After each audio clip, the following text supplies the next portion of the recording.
Spre slava Domnului voi recita poezia Nicodim. Într-o noapte mai târzie, Nicodim pe gânduri pus, s-a pornit ca să vorbească mai în taină cu Iisus. În grădina Ghețimane sau pe munte sau la frați, n-are importanță locul pentru cei răscumpărați. Important e dialogul despre nașterea de sus. Nicodim luă cuvântul și spuse lui Iisus: știm că ești învățătorul de la Dumnezeu venit, semnele sunt mărturie că ești om neprihănit. Dumnezeu nu îl întorcește pe un păcător pierdut. Numai sfinții în vechime semne multe au făcut. Domnul îi cunoaște gândul omului nedumerit. La învățătorul legii despre Moise a vorbit.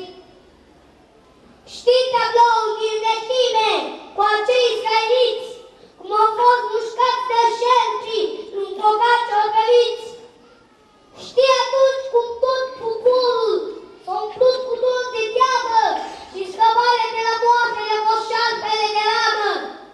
O privire și un șarpe și o privire doar spre el a făcut să biruiască în pustie Israel. Nicodime, știi, aceasta este scris ca mintire, vindecarea din pustie are altă oglindire. Fiul omului pe cruce o fi înălțat la fel, ca și șarpele de ramă pentru noi Israel. Lumea este înțepată cu o cravă celui rău, dar pe cruce se arată dragostea lui Dumnezeu. Căciumirea lui cea mare, coborând în cer de sus, ca să mântuiască lumea din păcate prin Iisus. Ca și frații din vechime, doar atât în sus privirea, prin credință se primește al veșnic mântuirea. Prin credință, prin moneda darului dumnezeiesc, cei mușcați de vechiul șarpe, vindecarea primesc. Prin credință se întărește frumusețea strălucirii, prin credință se pășește înspre patria iubirii. Numai mintea noită, mai cel din nou născut, poate ca să vadă slava celui de la început. Dacă nu te naști din apă și din Duh, i-a zis Iisus, n-ai să poți intra în slava fericirilor de sus. Nu pe teorii, pe vorbe, prin har, prin Duhul Sfânt, se zidește împărăția Tatălui de pe pământ. Dacă nu te naști din nou, n-ai nici intrare. Nicodim părea pierdut, nu pricepe taină mare. El privea cu ochi de carne și cu mintea lui de lut. Nu l-a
Pornești